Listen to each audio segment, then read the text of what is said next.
우리가 믿음이 언제 이렇게 성장하게 될까요?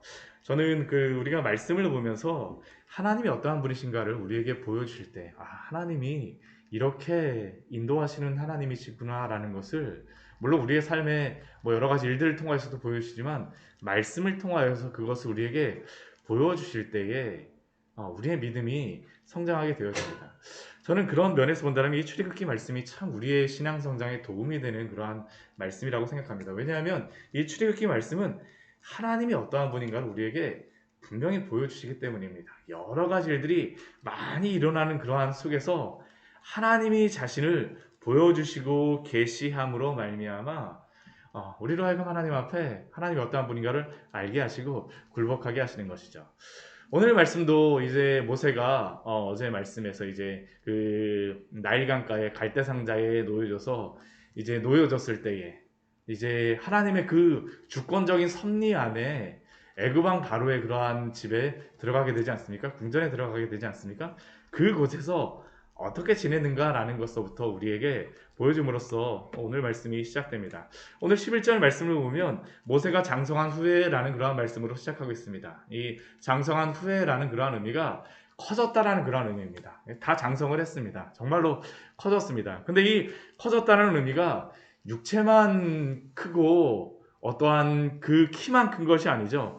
지금 이 장성하였다라는 이 의미는 모세가 정신적으로도 다 성숙하고 이제 어느 정도 그러한 일들을 감당할 수 있는 때가 되어졌다는 그러한 의미입니다.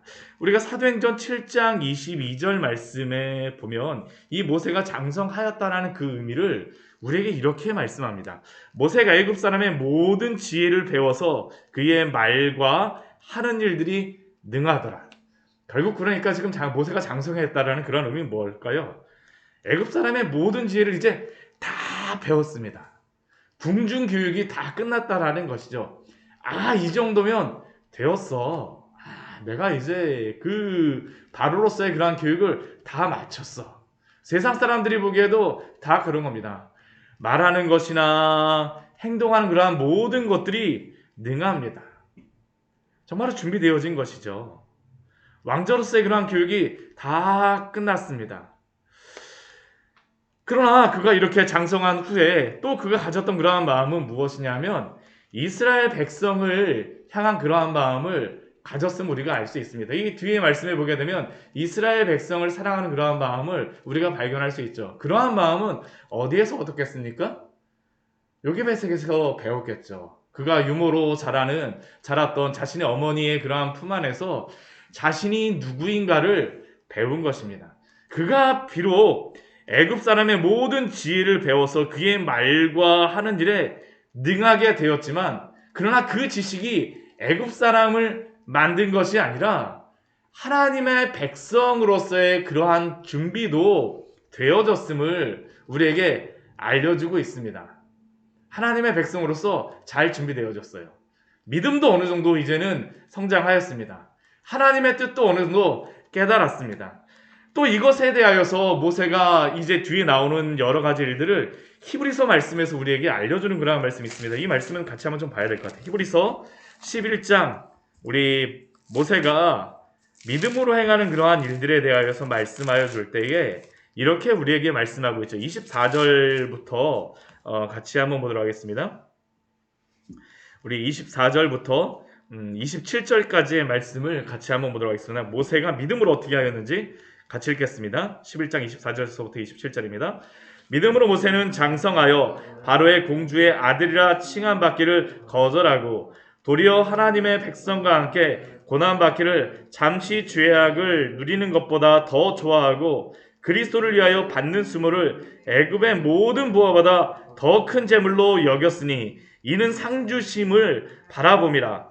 믿음으로 애굽을 떠나 왕의 노함을 무서워하지 아니하고 곧 보이지 아니하는 자를 보는 것 같이 하여 참았으며. 지금 이게 모세가 40세가 되었을 때, 모세가 장성하였을 때에 그의 신앙의 그러한 믿음의 행동이라는 것을 알려주고 있죠. 믿음이 생겼습니다. 하나님 앞에서 믿음이 생겼어요. 자신이 무엇을 해야 될지에 대한 소명도 발견한 것입니다. 그래서 그가 무엇을 합니까? 오늘 이제 그 뒤에 사건이 나오는 것이죠. 한 번은 그 나가 보았는데 자기 형제들, 이게 지금 이스라엘 백성이라고 하지 않습니다. 자기 형제들이라고 합니다. 자기의 정체성을 분명히 알고 있습니다. 자기 형제들이 고되게 노댕하는 것을 보면서 애굽 사람 어떠한 사람이 그 한 히브리 사람을 막 굉장히 치면서 어렵게 하는 것을 보는 겁니다. 오늘 11절 말씀 그렇잖아요. 그러니까 모세의 마음속에 어떤 마음입니까? 안 되겠구나. 내가 하나님의 백성으로서 이것을 그냥 보면 넘어가면 안 되겠구나. 이렇게 고통받는 내 백성을 향해서 무엇인가 해야 되겠다. 그래서 그거 어떻게 합니까? 좌우를 살펴보죠. 누가 있나 없나 두리번거립니다. 잘 조심을 합니다.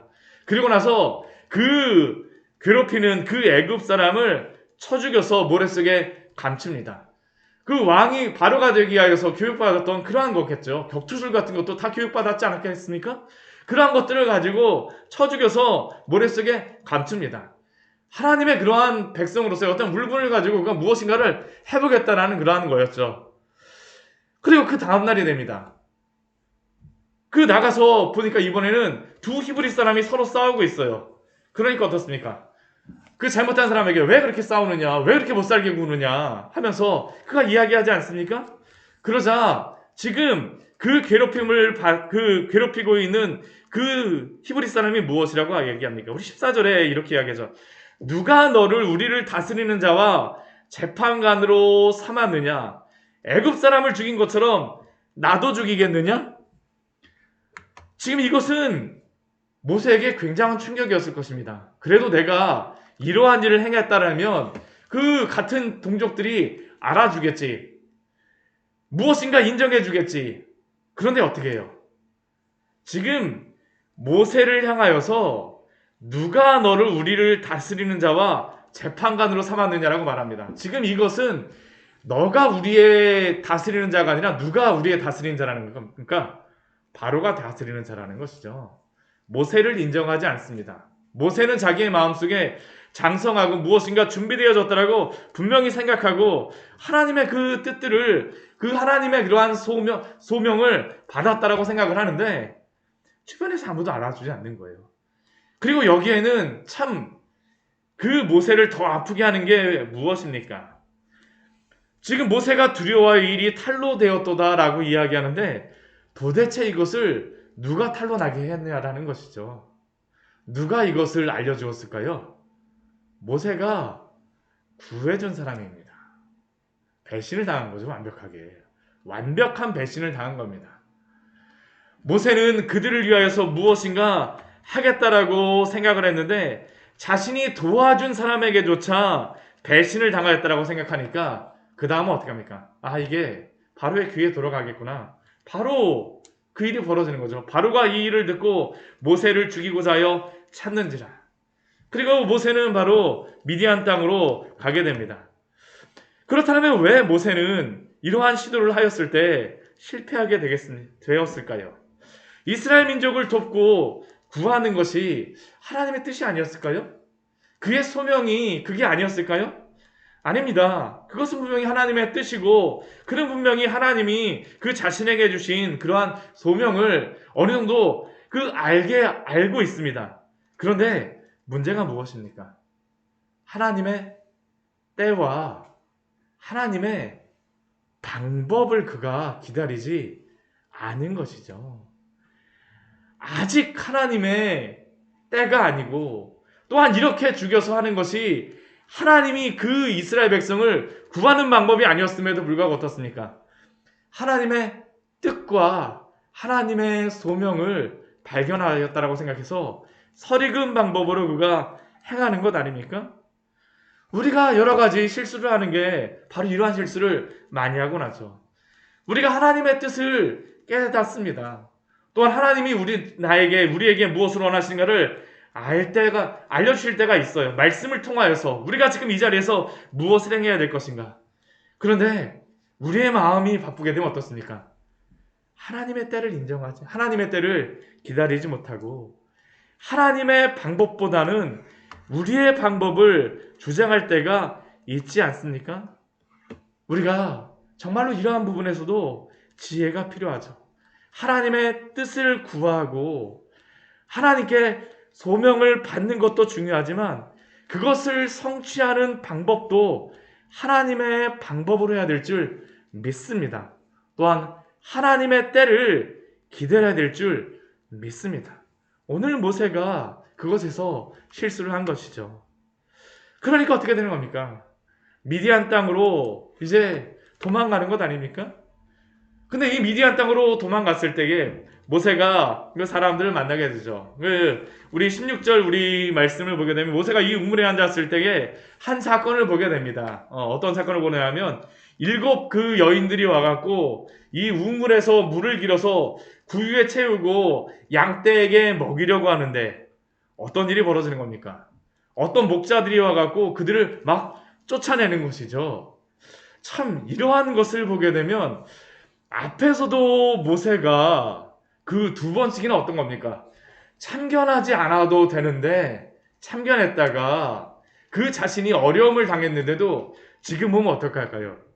또 지금 사실은 그러는 겁니다. 이 모세의 이 성정이 그 어려운 일을 당하는 것을 보게 되면 참지를 못하는 것이죠.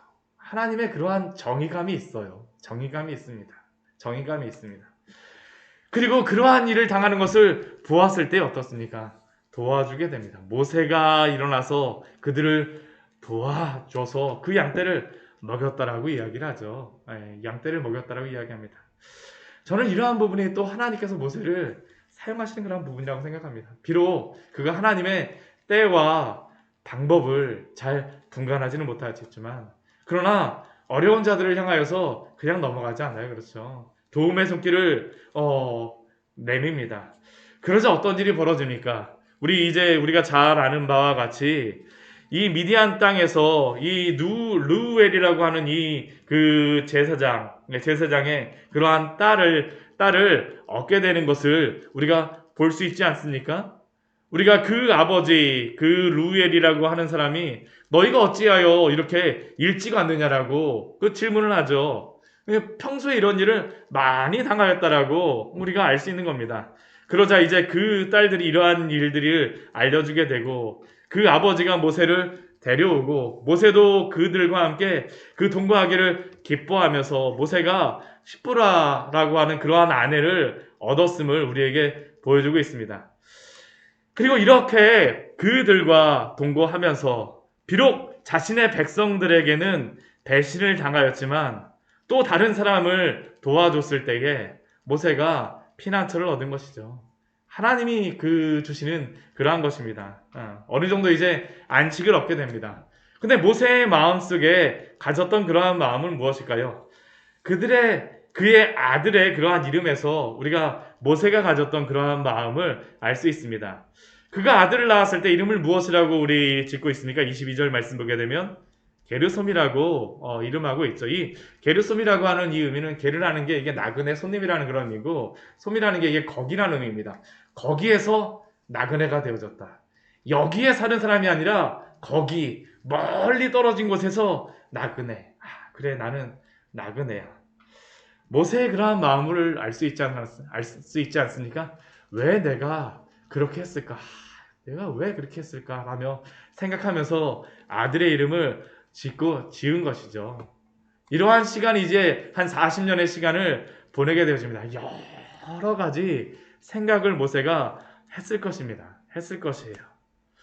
이러한 상황들이 모세가 이렇게 여러 가지 생각들을 하고서 시간이 지나가고 있을 때에 오늘 말씀은 이렇게 23절 말씀에 말씀하고 있죠.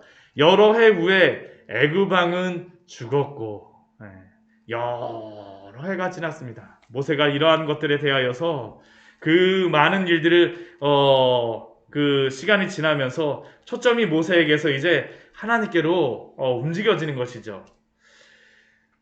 그런데 그러한 시간이 지나는 동안 모세도 잊혀졌을 것이고 그러한 사건도 다 잊혀졌을 것입니다. 무심하게 시간이 지났죠. 그리고 그러한 속에서 애굽 왕은 죽었다라고 말씀합니다. 이렇게 죽었을 때에 이스라엘 백성들이 가졌던 그러한 마음은 무엇이었을까요? 저는 이게 참 중요하다고 생각을 하는데 오늘 말씀에서 이게 참 중요한 부분이죠.